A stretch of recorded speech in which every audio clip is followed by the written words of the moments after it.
आमे जहा किछि करूचे आमे समस्ते कर्म करूचे। कर्मर संज्ञा आपनको जଣା अछि। जो थे माइंड आउ एनर्जी एक्सपेंडिचर है खर्च है विनियोग है ताही कर्म। बसवा गोटे कर्म, कथा कहवा गोटे कर्म, दांत हसवा गोटे कर्म, पाठ पढ़ा गोटे कर्म, माटी हाणिमा गोटे कर्म, सत्संग करवा गोटे कर्म, श्वास प्रश्वास नवा गोटे कर्म, सबकिछि गोटे गोटे कर्म। किंतु ये आमे कौन पाई कि शଯ୍ୟା त्यागरू शଯ୍ୟା को जीवा पर्यंत आमे कर्म करूचे। जेतेबेले जहा को आपण निमंत्रण करूचंदे कि डाकुचंदे कौनसी सत्संग पाई कि स्पिरिचुअल वर्क पाई किंबा कौनसी सोशल फंक्शन पाई समस्ते गोटे कथा कहउचंदी मते समय नाही, मु बहुत कार्य भितर अछि, बहुत टेंशन रे मु अछि, समस्त कार्य व्यस्त। किंतु मनीष कौन पाई कार्य करूचे से जानी नाही। मनीषर मन सबले कौन चाहे, मनीष जहा किछि करूचे मनीषर मन से केवल चाहे आनंद। से भौतिक जगतर यात्री हो, आध्यात्मिक जगतर यात्री हो, से चाहे आनंद। जदि आनंद न पाउचे ताको सबु अधूरा लागिबो, सबु अलणा अलणा लागुछि। किंतु आनंदटा जे कोठी अछि ताको जଣା नाही। तार टेक्निक से शिखी नहीं कि से जानी नहीं। आम भितर अनेक ज्ञान अछि, अनेक ज्ञान आपन जेतिकी ज्ञान लाभ करिसंती ताहा यथेष्ट।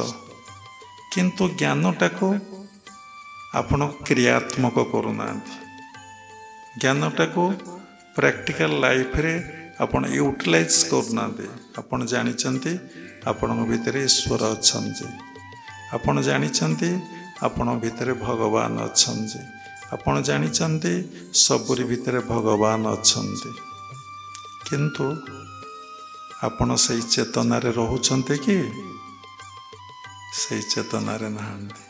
का भितर देखिबा दूरर कथा, निज भितर ईश्वर अछंती। ए कॉन्शियसनेस ए चेतना आम भितर नाही। आमे भाबुचे मु गोटे देह, जदि कहब यू आर गॉड आपण एडमिट करिवे नाही। आपण कहबे ना मु तो जने मनुष्य, मु केमती भगवान हेले। जदि कहब यू आर ह्यूमन बीइंग आपण कहबे यस। किंतु रियली आपण भगवान कर अंश विशेष, निश्चिंत भाव आपण गॉड। कहीं आमर बोध होने नाम भितर से अहंकार आउ अज्ञानता रही जाउछि।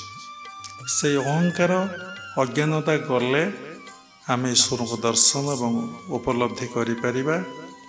तेणु आम जहा किछि करूचे सबु आनंद पाए। किंतु देखंतु समस्ते पूर्व अपेक्षा भलरे अछंती। जेमती घर थला सेमती घर नाई, समस्तंकर कोठाबाड़ी हो जाइछि। जेमती पिला जेमती पाठ शिक्षा आपनकर बापा अजा माने पाठ पढ़ी नथिले ताठर आपण भल पाठ पढ़िछंती। खूब कम समय भितरे देश विदेशर खबर जानी पारुचंती। कोठी कौन घटना घटुची आपण जानी पारुचंती। विज्ञानर उद्भावन और आविष्कार फल रे पूर्व अपेक्षा समस्तंकर आर्थिक स्थिति परिवर्तन हो जाइछि। पूर्व अपेक्षा समस्तंकर ये भौतिक जगतर ज्ञान नॉलेज वृद्धि पाउछि। देखंतु ये छोट छोट पिला माने एबे केते शीघ्र मोबाइल कंप्यूटर मोरे मास्टरी केते शीघ्र पाठ को मध्य हासिल कर दउछन्ते। केते शीघ्र विभिन्न भाषा मध्य शिखी जाउछन्ते। किंतु देखंतु से मानकर मानसिक स्थितिटा आपणकर मानसिक स्थिति ଯେତିକି ଭଲ ଆପଣଙ୍କ ଠାରୁ ଆପଣଙ୍କ ପିଲାମାନଙ୍କର ମାନସିକ ସ୍ଥିତିଟା ସେତେ ଭଲ ନୁହେଁ। ସମସ୍ତେ ଫ୍ରିକିଲ୍, ସମସ୍ତେ ଚଞ୍ଚଳ, ସମସ୍ତେ ଅସ୍ଥିର। କାହିଁକି? କାରଣ ମଣିଷ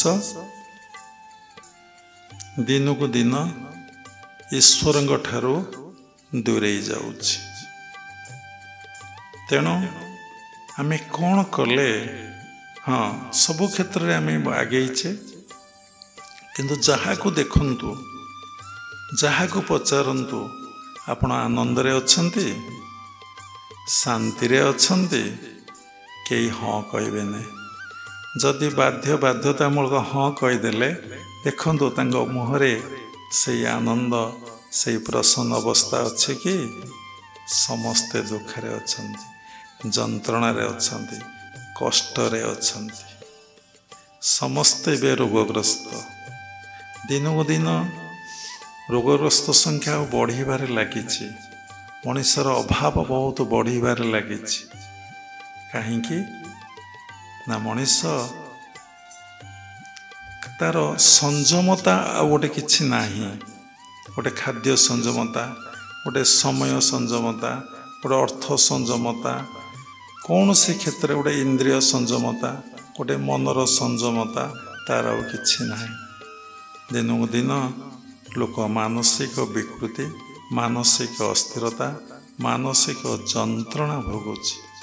ଆପଣଙ୍କର ବାପା କି ଆପଣଙ୍କର ଅଜା ଯେତିକି ଆନନ୍ଦରେ ଥିଲେ, ଯେତିକି ମାନସିକ ଶାନ୍ତି ପାଉଥିଲେ, ଆପଣ ସେତିକି ପାଉନାହାନ୍ତି। ଆପଣଙ୍କ ପରେ ଆପଣଙ୍କର ପିଲାମାନେ ସେତିକି ଶାନ୍ତି ଆଉ ଆନନ୍ଦ ପାଇପାରିବେ ନାହିଁ। ସେଇଭଳି ପରିବେଶଟା ଏବେ ସୃଷ୍ଟି ହେଇଛି।